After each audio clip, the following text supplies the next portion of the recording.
epilepsia é mais do que ter crises.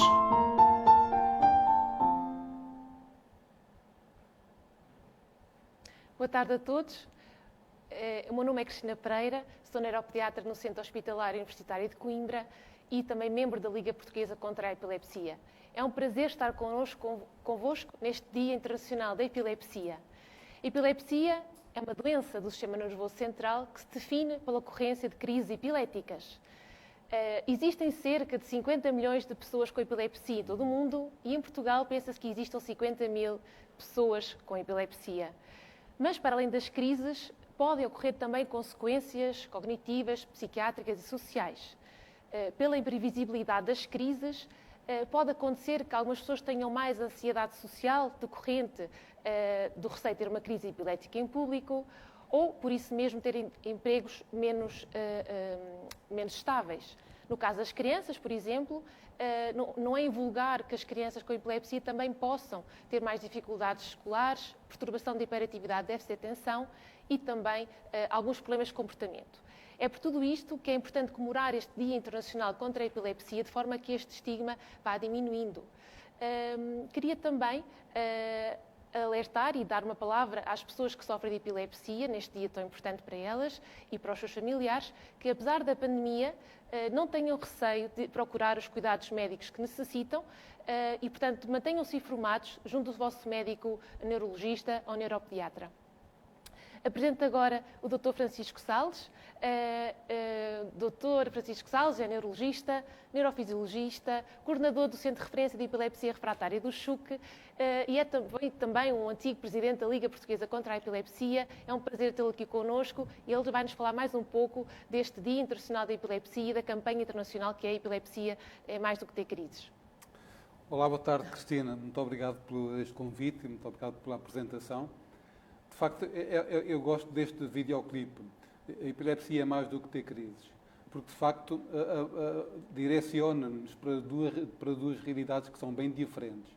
Uma realidade onde os doentes com epilepsia, aquilo que mais preferem, mais pretendem, é realmente esquecer que têm epilepsia, que têm crises, e nesse sentido, a epilepsia é mais do que ter crise, significa que há muito mais vida para além da epilepsia, para além das crises, e esta é felizmente a realidade que acontece em cerca de 2/3 dos doentes. Em cerca de 70% dos doentes, realmente os doentes medicados ficam relativamente bem, e a grande angústia destes doentes é, por qualquer razão, esquecem de tomar um medicamento e poderem ter uma crise. É esta imprevisibilidade, é esta falta de controle que muitas vezes é a grande angústia dos doentes que têm epilepsia. Por outro lado, também epilepsia é mais do que ter crises, significa a outra vertente, a outra dicotomia, a outra realidade, em que cerca de 1/3 dos doentes, mais ou menos 30% dos doentes, apesar de tomarem a sua medicação, apesar disso tudo, continuam a ter crises. E esses doentes chamam-se, podemos chamar de epilepsias refratárias, são aqueles que não respondem realmente aos medicamentos. E esses doentes, aqui, epilepsia é mais do que ter crise, significa que têm outros problemas de saúde, além das crises de epilepsia. Isto é, fora das crises de epilepsia, as pessoas apresentam também, como a doutora Cristina também falava, psicopatologia, desde depressão, ansiedade, ou até algo mais complicado, como ações de comportamento desafiantes, déficit de atenção, outras alterações de comportamento, dificuldades escolares. E esses doentes realmente têm essa outra panóplia de outras situações que se associam à epilepsia e que agravam o prognóstico destes doentes. Por essa razão é que estes doentes têm maior mortalidade e também têm maior morbilidade e recorrem com muito mais frequência ao serviço de saúde. Portanto, temos aqui duas realidades bem diferentes. Se, por um lado, há aqueles doentes que, felizmente, correspondem à maioria dos casos, em que, com uma primeira medicação, ficam relativamente bem do ponto de vista das crises, e grande angústia, como eu dizia, é, de facto, a possibilidade de eles terem uma crise quando se esquecem da medicação. A outra realidade são epilepsias muito mais complicadas e que necessitam de todo o nosso empenho. Com esta situação de pandemia, isto também, obviamente, acarreta outros problemas, e aqui a nossa principal mensagem é que estes doentes, de modo algum, se esqueçam de tomar a medicação, porque o facto do doente, numa outra vez, esquecer de tomar a medicação, pode levar com que os doentes possam ter mais crises, possam ter crises mais frequentes e isso leva ao serviço de urgência e muitas vezes até aos cuidados intensivos. E isto é a última coisa que nós queremos nesta fase.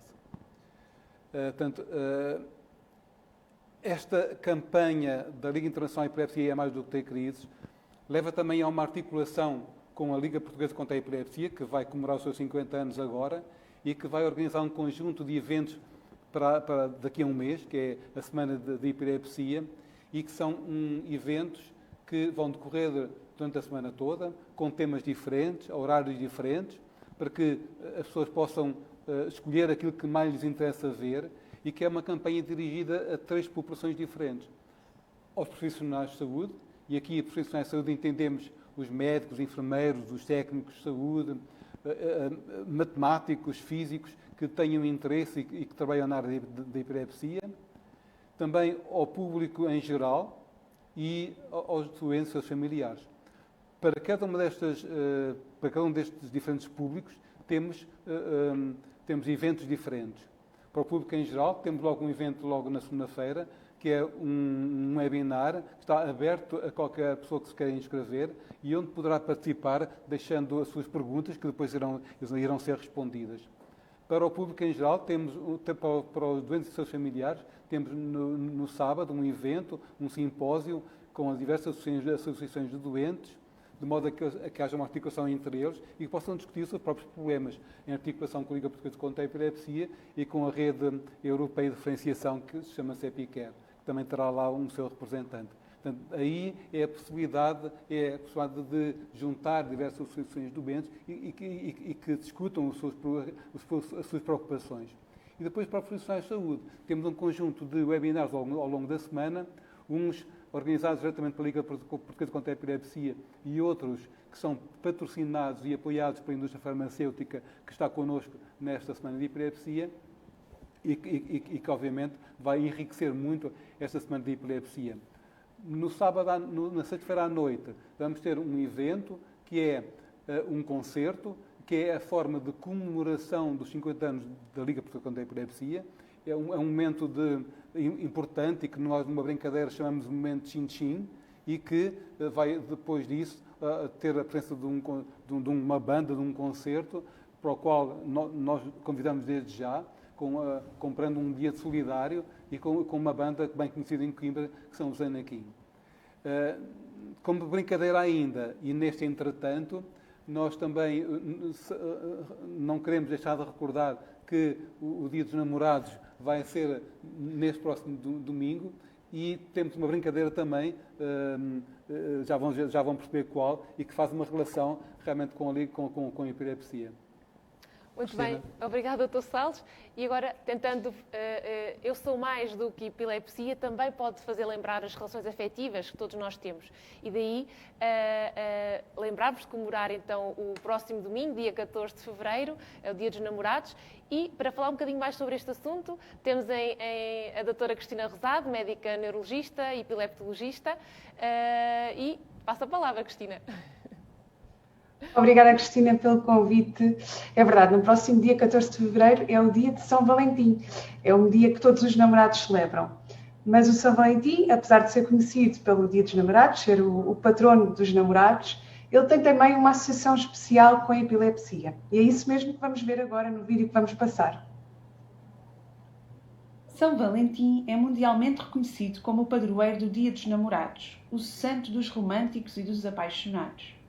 Mas sabias que São Valentim é também o santo padroeiro da epilepsia?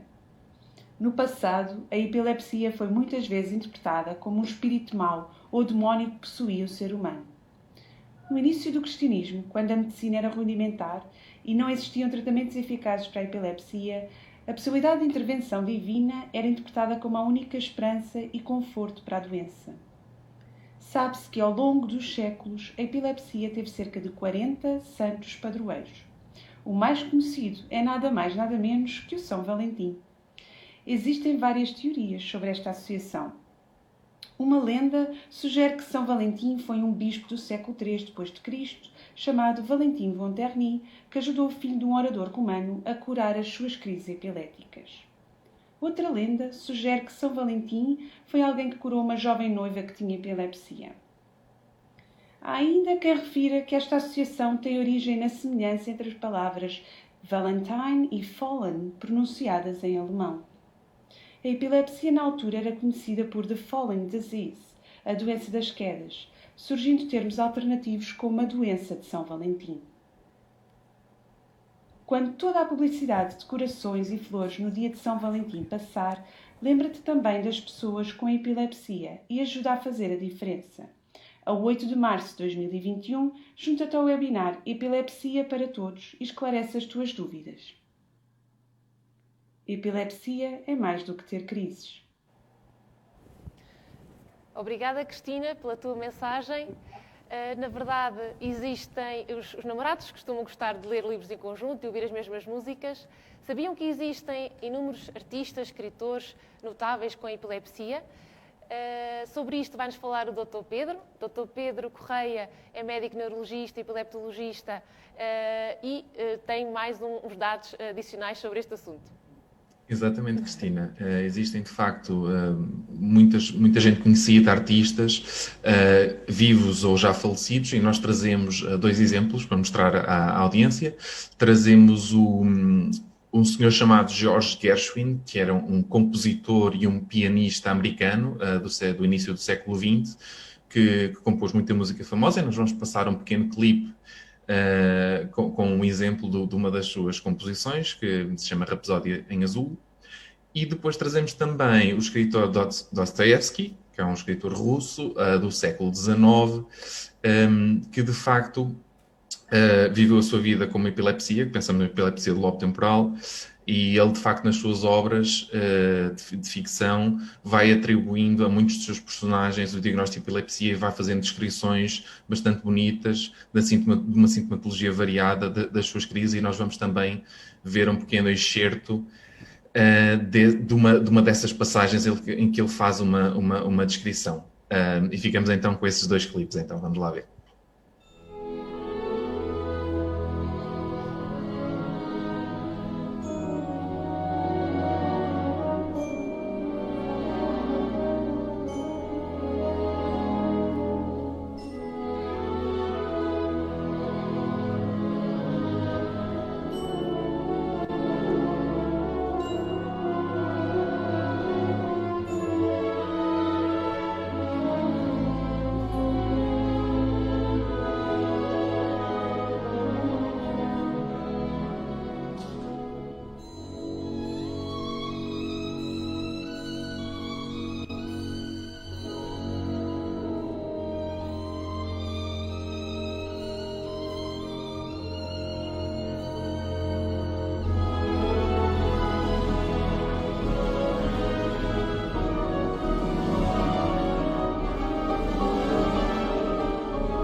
Pensou, entre outras coisas, que no seu estado epilético havia uma fase quase imediatamente anterior ao ataque, se este de facto se manifestasse, em que de repente, no meio da tristeza, da escuridão espiritual, da pressão, o cérebro como que se lhe incendiava por instantes, e no ímpeto extraordinário todas as suas forças vitais ficavam tensas.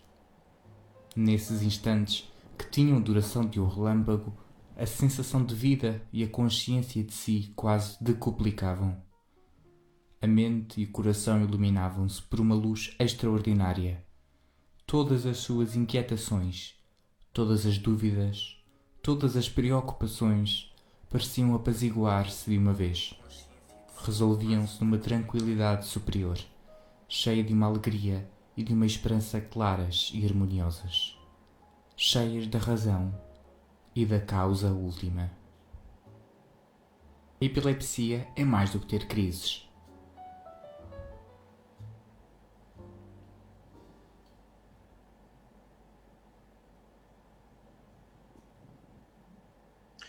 Vamos também Muito bem, temos aqui dois pequenos exemplos de pessoas famosas que de facto que viveram com diagnóstico de epilepsia, com crises epiléticas. E de seguida passávamos então a uma pequena entrevista que foi previamente gravada, uma entrevista que teve a iniciativa da Sociedade Portuguesa de Neurologia e que foi publicada hoje no site da Sociedade Portuguesa de Neurologia, que está a ser difundida também nas redes sociais. Que é uma entrevista em que um interno de neurologia, o Dr. Alex do Hospital de Matosinhos, tem uma pequena conversa comigo em que vamos tentar responder algumas perguntas muito básicas para o público em geral sobre o que é epilepsia, o que são crises epiléticas, que tipo de problemas adicionais é que poderá trazer à vida das pessoas. Vamos falar um pouco sobre o diagnóstico, sobre o tratamento, e terá cerca de uma duração de cerca de 20 minutos. E, portanto, espero que gostem.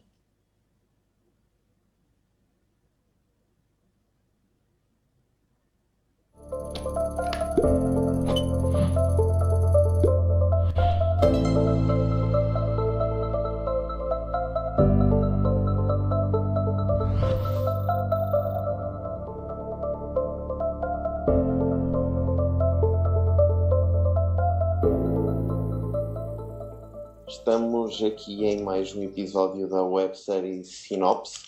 O meu nome é Axel Ferreira, sou interno de Neurologia no Hospital Pedro Spano e hoje estamos aqui com o Dr. Pedro Correia, neurologista no Hospital de Santa Luzia, em Viana do Castelo. Olá, Dr. Pedro Correia. Olá, boa noite, Axel. Tudo bem? Pronto, vamos começar então a nossa conversa. Ia começar por perguntar o que é epilepsia. É uma doença do cérebro, portanto é uma doença do sistema nervoso central que consiste, no fundo, numa predisposição para esse cérebro para fazer crises epiléticas não provocadas. Com isto quero dizer que qualquer pessoa saudável, num contexto extremo, por exemplo, uma pessoa que tem 40 graus de febre por algum motivo, pode de facto fazer uma convulsão, uma crise convulsiva. Isso de facto não significa que tenha epilepsia. Portanto, epilepsia significa que existe uma predisposição duradoura ao longo do tempo para o cérebro ou parte do cérebro fazer crises epiléticas que não são provocadas assim por nenhuma coisa muito aguda como uma febre muito alta. Estas crises epiléticas, no fundo, são descargas elétricas anormais das células cerebrais, dos neurónios, que, dependendo da área onde estão, podem dar os mais variados sintomas, sendo o mais comum a convulsão, mais conhecido pelas pessoas a convulsão, e realmente é uma coisa súbita, que não se pode prever e que é curta. Geralmente a crise epilética é de poucos minutos, 2, 3, 4 minutos no máximo, e no intervalo dessas crises epiléticas o cérebro em princípio está a funcionar normalmente. E há muitas pessoas com epilepsia em Portugal? É uma doença frequente? É uma doença frequente. Nós não temos estudos em Portugal que possamos dizer assim com muito rigor a prevalência do número de pessoas em Portugal, mas temos números mundiais e temos números europeus. Portanto, estima-se que em Portugal haverá entre 40 a 70 mil pessoas. Significa mais ou menos que é uma em cada 200 pessoas. Ou seja, é uma doença frequente, quer dizer, em média eu acho que muita gente, haverá sempre alguém conhecido com esse diagnóstico, no fundo. Já sabemos que existe uma predisposição, mas qual é a verdadeira causa da epilepsia? Bem, a epilepsia, até há quem diga que não existe uma epilepsia, existem epilepsias. Isto para dizer que é uma doença, é um saco muito grande onde se colocam muitas e diversas causas. Para tentarmos perceber melhor isso, podemos tentar perceber, por exemplo, por idade. Por exemplo, nos recém-nascidos ou nos bebés no primeiro ano de vida, geralmente as causas para a epilepsia são doenças genéticas, doenças hereditárias, familiares, erros genéticos que dão epilepsia, muitas vezes dão outras coisas para além da epilepsia. A epilepsia é um dos sintomas de uma doença mais complexa e nesse caso acaba por ser a epilepsia fazer parte de um conjunto de uma doença, faz parte de um conjunto de uma doença dentro da qual a epilepsia é um dos sintomas. Por outro lado, nos adolescentes e na infância, quando as epilepsias surgem por essas idades, geralmente também são doenças genéticas, geralmente com algum componente hereditário, mas aí já a epilepsia é mais isolada e geralmente não existem outras coisas acompanhantes. e portanto acaba por ser genética também. E depois, epilepsias de início na idade adulta, portanto no adulto jovem e na terceira idade também, a causa já é diferente, já não é genética, já é uma causa adquirida, ou seja, pelo menos na maior parte dos casos acabam por ser cicatrizes de insultos prévios ao cérebro, por exemplo, uma pessoa que tem um traumatismo crânioencefálico grave enquanto adulto jovem, um acidente de viação, por exemplo, e recupera totalmente, e depois, anos mais tarde, essa cicatriz que ficou no cérebro vem a dar crise de epilepsia. E o mesmo se aplica, por exemplo, aos AVCs, que é a causa mais frequente nos idosos de epilepsia. Nem todas as epilepsias são iguais?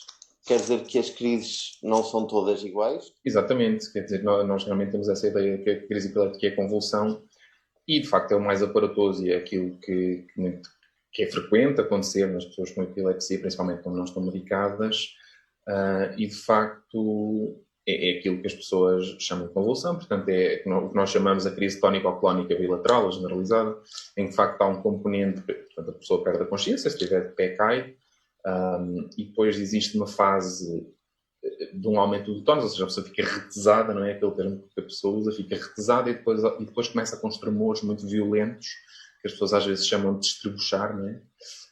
Uma coisa violenta, aparatosa, podem morder a língua, podem ter incontinência urinária, e de facto isto, apesar de tudo, apesar de às vezes as pessoas relatarem que demoram 10, 15 minutos, a verdade é que sabemos que são 2, 3 minutos, portanto é uma coisa relativamente curta, mas a verdade é que depois da crise parar, dos momentos violentos pararem gradualmente, a pessoa primeiro está inconsciente, mas aos poucos vai recuperando a consciência lentamente, pode estar confusa, pode estar com sono, pode ter dor de cabeça, mas vai recuperando gradualmente e ao fim de 30 minutos, 20, 30 minutos já estará totalmente no seu normal. Isso é uma convulsão. Depois, existem crises chamadas... são diferentes, ou seja, não é necessariamente uma convulsão, mas pode ser, por exemplo, aquilo que as pessoas chamam muitas vezes de ausência, não é?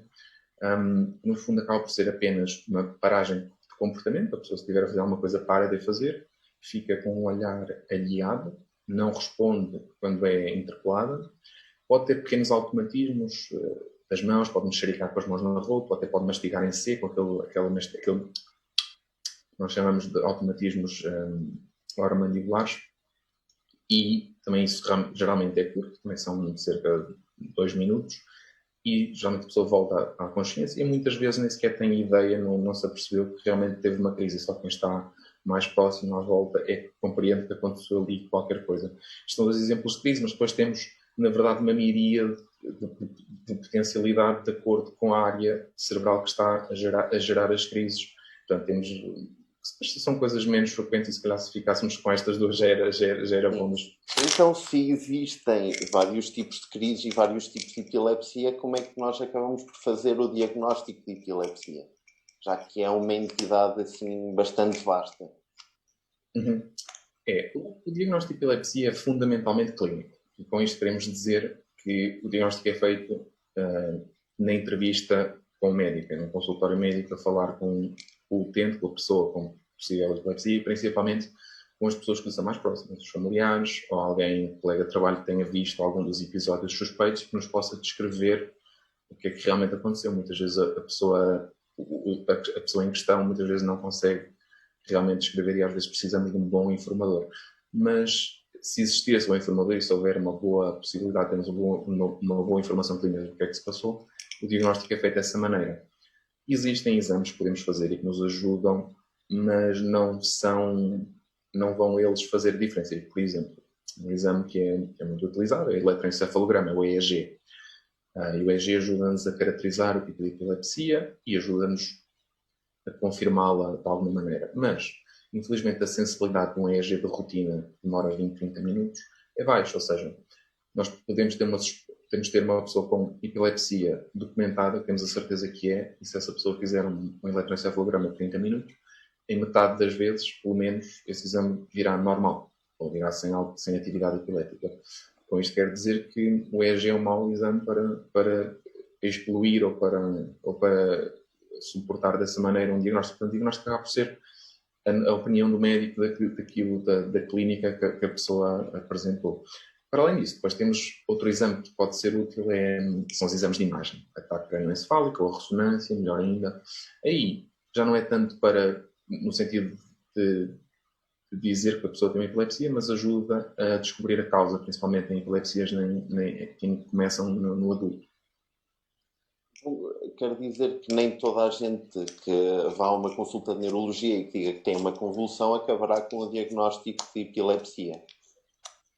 Exatamente. Portanto, quando uma pessoa tem uma primeira convulsão, é muito importante, quando estamos a colher a história, tentar perceber se, retrospectivamente, se já existem pequenos antecedentes que nos façam sugerir que a pessoa tem crises mais pequenas nestas ausências ou alguma coisa que nos faça suspeitar de crises que passaram despercebidas ou que não foram valorizadas pela pessoa em questão, pelos familiares. E, se calhar, se encontrarmos isso retrospectivamente, poderemos aí fazer o diagnóstico de epilepsia. Se realmente for uma primeira crise, aí já abre um leque diferente. Aí temos que perceber se houve algum contexto agudo para essa crise, uma pessoa que estava com febre, ou que estava doente, ou que tinha tomado antibióticos, podem alguns propiciar o aparecimento de crises, ou uma pessoa, por exemplo, que abusou de álcool, por exemplo. Portanto, há uma data de situações que é preciso escolher para confirmarmos que esta crise, de facto, não foi provocada, ou seja, não houve um contexto agudo naquele momento que precipita isso. Portanto, pode ser mesmo uma doença do cérebro. Nesse caso, aí já é mais complexo e, portanto, o EEG pode nos ajudar e aí vamos ter que falar com a pessoa, com a família e terá de ser tomada uma decisão sobre se iniciamos ou não um tratamento para nesse caso. E agora, tendo o diagnóstico de epilepsia feito, a primeira pergunta que surge na cabeça das pessoas é se é uma doença curável. Ok. A resposta mais simples, infelizmente, será não, se bem que existem algumas exceções. Por exemplo, algumas epilepsias na infância ou na adolescência, mais na infância, que se podem, portanto, são coisas transitórias da idade e que simplesmente desaparecem com o decorrer dos anos e que simplesmente ficam curados, de facto. No adulto é um pouco mais complexo, porque sabemos que mesmo em epilepsias muito bem controladas, em que as pessoas estão sem crise já há muitos anos com medicação, nós sabemos que se retirarmos os antiepiléticos, a medicação, existe um risco que não é negligenciável da pessoa mais tarde ou mais cedo voltar a fazer uma crise. Mas pode não voltar, portanto isso é discutido caso a caso com a pessoa e os riscos que ela também quer correr, tentar retirar a medicação. Portanto, em teoria é possível, na prática, na nossa experiência, geralmente é difícil. Portanto, a pessoa acaba sempre por ter que fazer medicação crónica durante algum prazo. É isso. Portanto, se na maior parte dos casos não conseguimos curar epilepsia, como é que a acabamos por tratar? São muitos fármacos, há muitos efeitos secundários. O que é que isso acarreta na vida das pessoas, que na verdade é o que elas precisam de saber? Exato. Então, o que podemos dizer, assim, grosseiramente, é que em cerca de 2/3 das pessoas, portanto, por volta disso, em 2/3 dos casos de pessoas com epilético, em forma de comprimido. E quando dizemos controlar, é ficar sem crises. Tomando a medicação certinha, tomando os cuidados necessários, ficaria completamente sem crises apenas com o tratamento. Isso é bom, porque apenas um medicamento, nós cada vez temos mais opções no nosso arsenal terapêutico que podemos utilizar. Muitas delas são bem toleradas e mesmo que não sejam, temos sempre várias opções, podemos sempre trocar para um que seja melhor tolerado pela pessoa com epilepsia. Portanto, certamente conseguimos arranjar uma solução bastante boa em que a pessoa não tem crises de epilepsia e não tem efeitos secundários. E, portanto, na prática, a única coisa que realmente deverá garantir fazer é tomar a medicação adequadamente. Agora, cerca de 1/4 ou 1/3 dos casos, na maioria das pessoas, essa epilepsia vai ser de mais difícil controle e não vai ser apenas com um medicamento, mas pode ser necessário um segundo ou até um terceiro e mesmo assim as crises não ficarem totalmente controladas. E isso é o que nós chamamos de epilepsia refratária, portanto são epilepsias que continuam a ter crises mesmo com o melhor tratamento que conseguimos em termos de antiepiléticos em forma comprimida, e aí essas pessoas podem ser candidatas a outro tipo de intervenção, seja ela avaliar a possibilidade de haver cirurgia de epilepsia ou outro tipo de procedimentos como os neuroestimuladores e outras opções desse género. Ok, eu tenho epilepsia, estou a tratá-la isso implica alguma coisa no meu trabalho, ou se eu estiver a estudar, eventualmente, vou ter de parar de estudar, vou ter de parar de trabalhar, tenho de mudar de trabalho. E mas querem um cuidado especial na hora de ter uma crise, por exemplo. Uma pessoa ser advogada, ser médico, ou ser professor e ter epilepsia, se acontecer o azar de ter uma crise, como já falámos, é completamente aleatória e imprevisível, não acarreta um risco adicional nem para a pessoa nem para terceiros, mas há outro tipo de trabalho, vamos dizer, condutor de pesados, por exemplo, em que se acontecer uma crise nessa circunstância, tem riscos acrescidos e, portanto, a nossa legislação também prevê esse tipo de situação. Portanto, a resposta é: poderemos manter a trabalhar normalmente se esse trabalho não acarretar riscos adicionais para a pessoa ou para terceiros, no caso de acontecer uma crise imprevista. Ok. E no que toca a outro tipo de atividades? Por exemplo, no desporto, e vou já agora falar aqui também de alguns tipos de desporto, como desportos radicais, porque nem todos terão o mesmo risco. Exatamente. Quando falamos de desporto, estamos a falar ao mesmo tempo de jogar badminton ou de fazer alpinismo, não é? Que são, no fundo, são desportos, mas realmente são muito, muito diferentes quando toca a falar de risco de crises epiléticas. E, de facto, é isso. Quer dizer, desportos como futebol, ténis, basquetebol, portanto, desportos de contacto, de atletismo, ou seja, são desportos que não carregam qualquer tipo de risco adicional, ou seja, uma pessoa ter uma crise no campo de futebol é a mesma coisa ter uma crise noutra circunstância qualquer, em casa, um trabalho na rua, não faz diferença, porque não há qualquer tipo de limitação. Por outro lado, existem desportos pela sua própria natureza, como falamos no alpinismo, que acarretam riscos que nos tempos podem ser inaceitáveis, não é? Alpinismo, paraquedismo, asa delta, mergulho, são tudo desportos que de facto não são aconselhados na epilepsia. E depois, existem desportos naquele meio termo, em que existe alguma nuance e que deve ser ponderado caso a caso, por exemplo, o ciclismo ou a natação,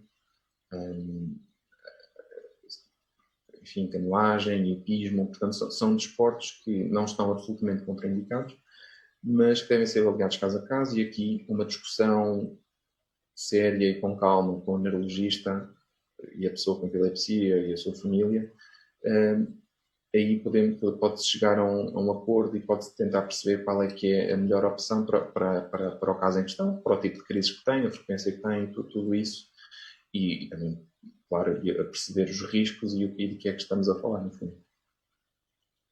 E no que toca à condução, estou proibido de conduzir se tiver epilepsia?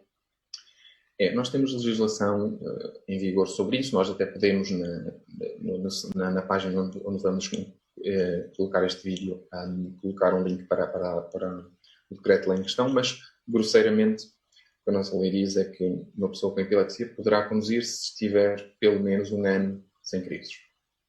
No fundo é isso. Okay. Após parecer neurologista. Portanto, um ano sem crises e haver um parecer neurologista a dizer que não vê nada contra a pessoa renovar a carta de condução ou tirar a carta de condução. Na questão de ter filhos, e que terá duas componentes diferentes. Por exemplo, no homem, o que interessará mais saber é se pode passar essa doença aos filhos. E na mulher, também terá em conta as questões da gravidez, se é segura, se não é segura. Não só pelas crises, mas também pelos antipiléticos que está a tomar. Exatamente. Portanto, a resposta curta em relação à mulher é: uma mulher com epilepsia pode ter filhos. É bastante seguro, não acarreta muito risco adicional. Os números dizem que mulheres com epilepsia a levar gravidezes a bom porto é uma excelente percentagem, mesmo muito boa. Mas é absolutamente aconselhável e necessário que essa gravidez seja planeada, seja discutida, bem discutida com o neurologista assistente, em que se possa discutir o tipo de antipilético que está a fazer, porque há antipiléticos que são problemáticos na gravidez e podem fazer mal ao feto, e, portanto, poderá ser necessário reduzir dose ou trocar para outro antipilético mais seguro. Portanto, isso deve ser bem discutido com o seu neurologista. Poderá ser também necessário fazer análises prévias ao sangue para ver os níveis dos antipiléticos para poder ser ajustado durante a gravidez. Portanto, há algumas questões que convém ser salvaguardadas para maximizar o sucesso desse grande projeto. Em relação à descendência, epilepsia, aquelas que falamos, aquelas adquiridas no adulto, uma pessoa que teve um traumatismo cranioencefálico e depois mais tarde desenvolve uma epilepsia, ou um AVC que mais tarde desenvolve uma epilepsia, portanto, essas não há qualquer risco de passar à descendência. Existem algumas epilepsias, aquelas de início na adolescência ou na infância, que têm algum risco, não é muito, mas algum risco, principalmente se também o outro progenitor tiver história na família de mesmo tipo de epilepsia. Ok, e acho que, como última pergunta, faz sempre falta explicar às pessoas que nos estão a ver o que é que podemos fazer se estamos em presença de uma crise epilética. Na dúvida, é melhor ligar ao 112. Devemos ligar ao 112 certamente se for uma pessoa que não conhecemos, como uma pessoa na via pública ou alguma coisa desse género, sem dúvida. Em certas circunstâncias, portanto, em pessoas com epilepsia conhecida, em que estão com um familiar que sabem bem o diagnóstico e sabem, por exemplo, que a epilepsia não está bem controlada, por exemplo, obviamente que essas pessoas, não é obrigatório que cada crise que têm que ir ao serviço de urgência, não é assim, não faz muito sentido. E, portanto, nessas circunstâncias em que é uma crise, portanto, semelhante às outras, em que a pessoa recupera o seu estado normal em poucos minutos, a pessoa uma convulsão em 15, 20, no máximo 30 minutos já deverá estar no seu estado normal. Portanto, nessas circunstâncias particulares não será necessário recorrer aos serviços de urgência, será necessário eventualmente contactar o neurologista a explicar. Depois, tudo o resto. Portanto, uma crise, depois a pessoa não recupera a consciência, ou volta a fazer uma segunda crise logo a seguir, ou alguma coisa que os familiares já estão habituados à situação, acham que não está a acontecer o que é habitual, o que é normal, então aí na dúvida é melhor ligar.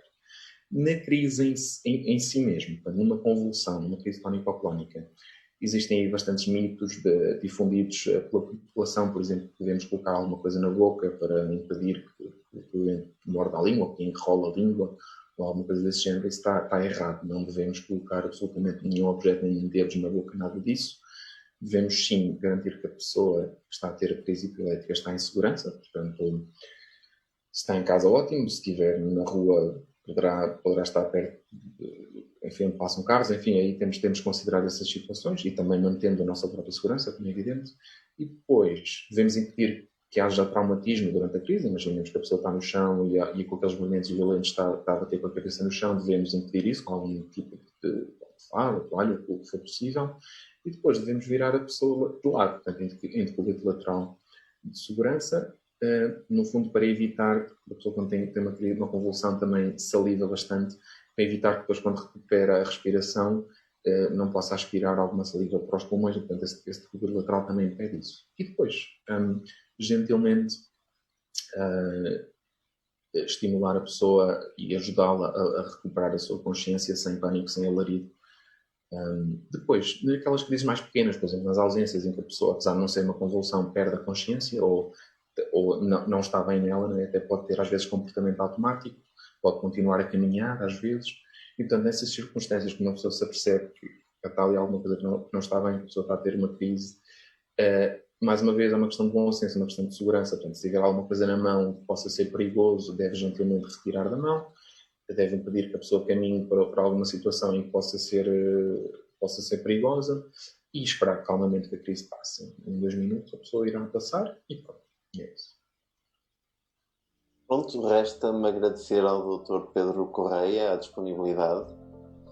Eu só queria agradecer também à Sociedade Portuguesa de Neurologia por este convite, que eu tenho tido muito gosto em aceitar.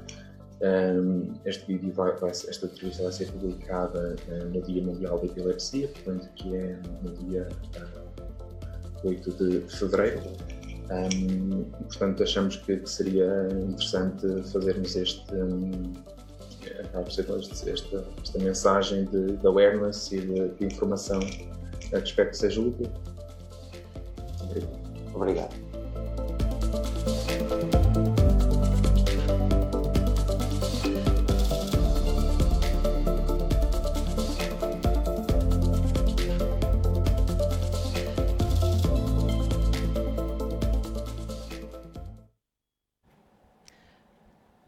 Obrigada, Pedro, por esta entrevista tão prática e informativa, que abordou os tópicos mais importantes que eu imagino que as pessoas tenham adorado assistir lá em casa.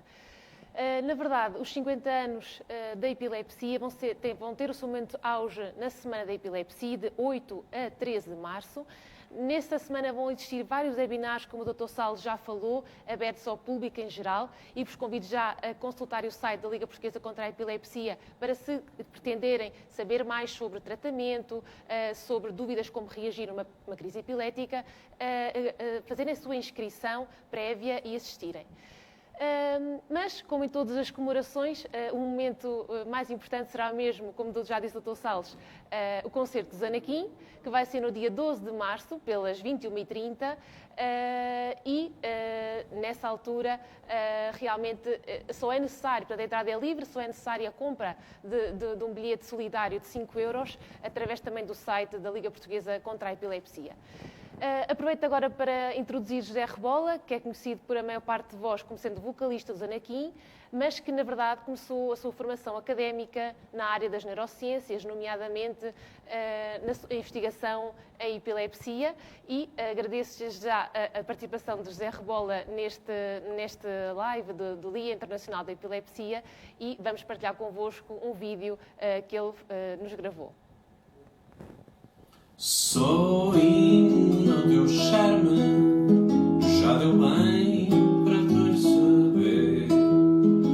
Desde que não apareças, nem respires ou te mexas, eu consigo te esquecer. Olá a todos, o meu nome é José Rebola, sou vocalista dos Anakin e estou aqui em nome da banda para marcar o Dia Internacional da Epilepsia, 8 de fevereiro. Como sabem, a epilepsia é uma condição.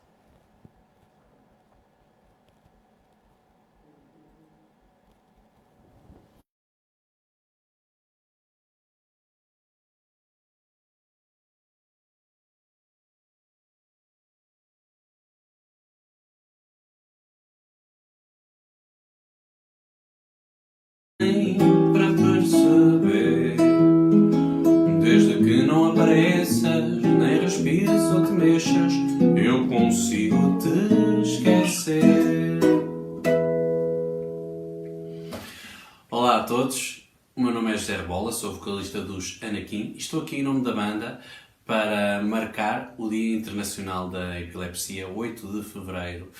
Como sabem, a epilepsia é uma condição que afeta muitos portugueses e muitas pessoas pelo mundo e precisa do nosso alerta e do nosso contributo para conseguir compreender e combater melhor esta doença. Eu até tenho aqui a minha tese de doutoramento, que tem ali uma espécie de um traçado de EEG, aqui na capa. Eu trabalhei muito brevemente com a epilepsia do lobo temporal, contribui muito menos do que esta condição merece. Neste momento, a minha melhor ajuda, agora que estou só dedicado à música, é poder participar com os Anakin no evento online, dia 12 de março, pelas 21h30, que marca os 50 anos da Liga Portuguesa contra a Epilepsia. 50 anos, é uma data muito bonita. E nós estamos muito honrados em fazer parte dela. Portanto, vemo-nos por aí. Fiquem atentos, mais detalhes em breve. Muito obrigado.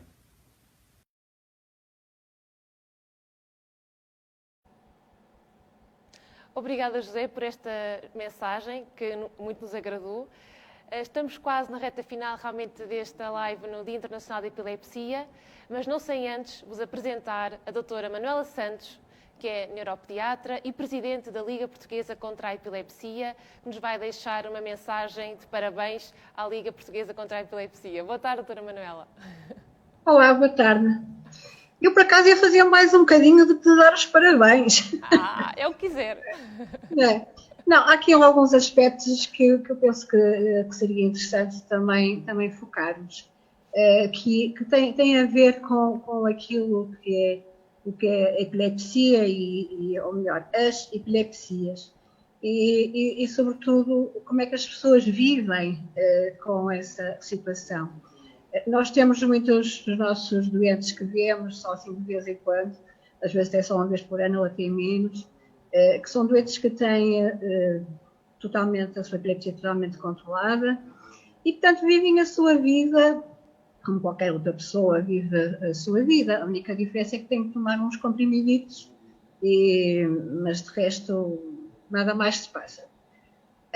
Existem depois as outras pessoas, um outro grupo muito mais complexo, que são pessoas que têm crises muitas vezes quase todos os dias e que são altamente dependentes de terceiros, seja quando são crianças ou mesmo na idade adulta, e que é um grupo muito complexo, quer para eles, quer para as próprias famílias. E depois existe aquele grupo em que as pessoas, a maior parte do tempo, não têm crises, mas têm crises de vez em quando e vivem um pouco com medo do que possa acontecer. Isto é, a epilepsia ainda continua a ser algo um pouco que vem do cérebro, assim um bocadinho misterioso, as pessoas têm uns comportamentos bizarros. E muitos dos doentes optam, por exemplo, nem sequer dizer. Eu lembro que às vezes alguns pais, agora cada vez menos, felizmente, mas muitas vezes nem sequer diziam nas escolas que os miúdos tinham epilepsia. E os adultos também muitas vezes não dizem nos seus empregos. E essas pessoas vivem com uma ansiedade muito importante, porque podem ter uma crise em qualquer altura e depois todas as outras pessoas ficarão a saber. Portanto, quando falamos disto, isto aumenta ainda mais a complexidade de toda a epilepsia, mas é uma área que é muito importante, é uma área muito social e que é muito importante as pessoas terem em atenção. Vamos, isto só para fazer assim um bocadinho, falar um bocadinho de algo que ainda não tinha sido dito tanto quanto eu sei. O que é que nós na Liga fazemos? Nós na Liga fazemos todos os possíveis para melhorar a formação de todos os profissionais de saúde que lidam com doentes com epilepsia, seja o tipo de epilepsia que é, tentando atualizar as pessoas em relação à sua conduta, portanto, na investigação dos doentes, melhorar essa investigação, melhorar a terapêutica, ter os cuidados devidos com os efeitos secundários dos medicamentos e estar a par de todas essas situações também.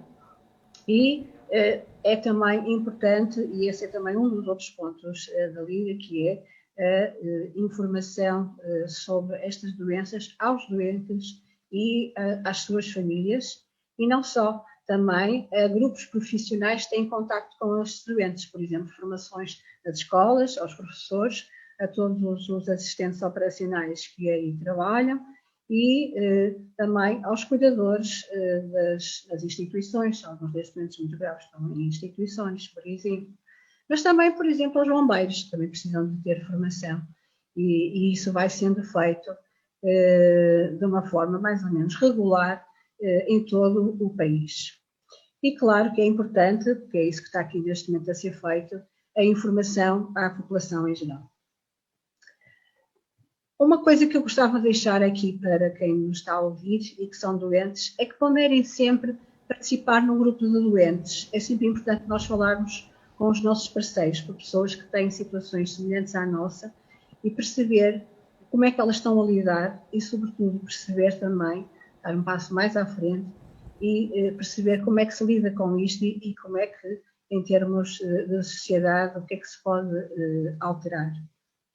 Portanto, aqui vai o meu apelo às associações de doentes e aos doentes para que associem-se a essas mesmas associações. Em relação a mais que nós podemos fazer é pedir-vos para vocês visitarem o nosso site. Não estará lá tudo, certamente, apesar do esforço que vamos fazendo, e se for necessário, não hesitem em nos contatar. Nós faremos o nosso melhor. Obrigada. Obrigada, Dra. Manuela, pelas suas palavras, pela sua mensagem.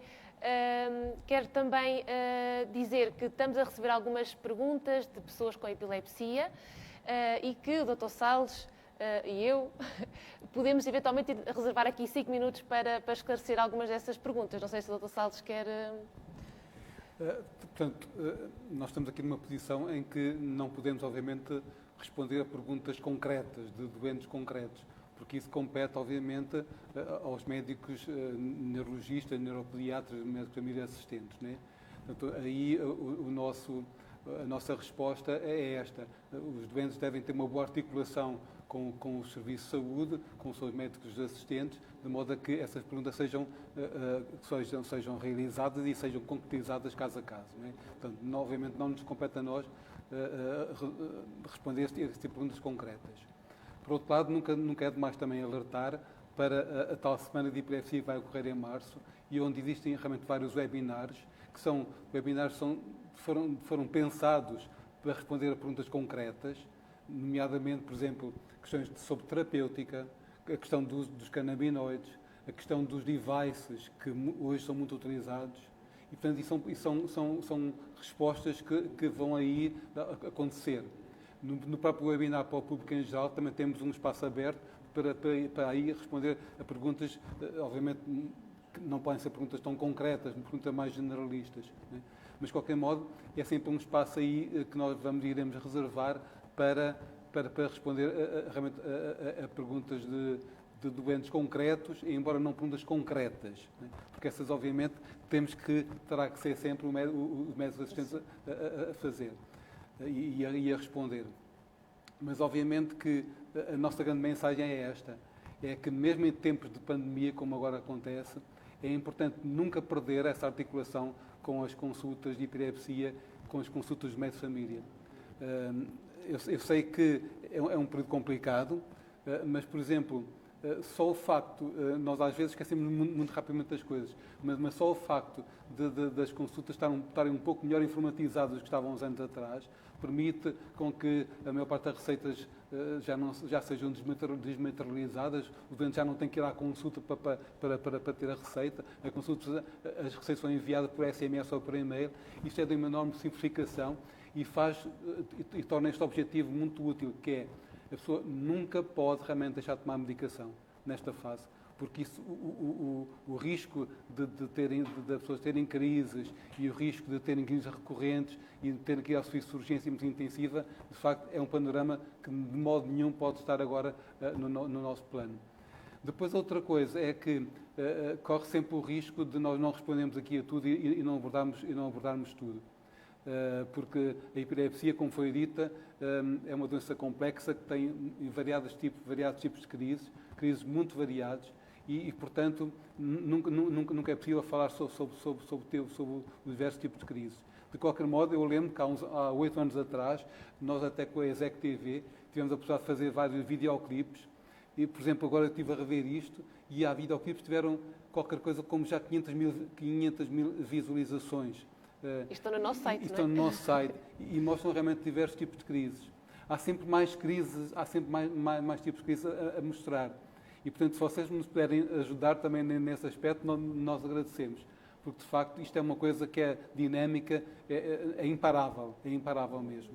E, portanto, nós estamos aqui simplesmente para que possamos, em conjunto, tornar a coisa mais rica e mais enriquecedora. E mais fácil, não é? Mais fácil. Muito obrigado pela vossa comparência.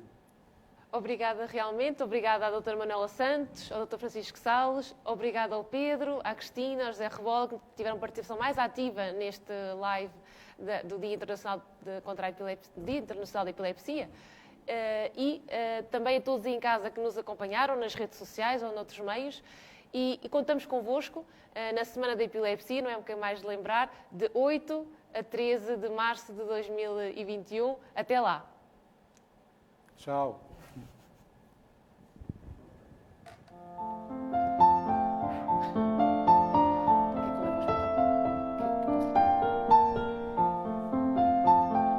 Epilepsia é mais do que ter crises.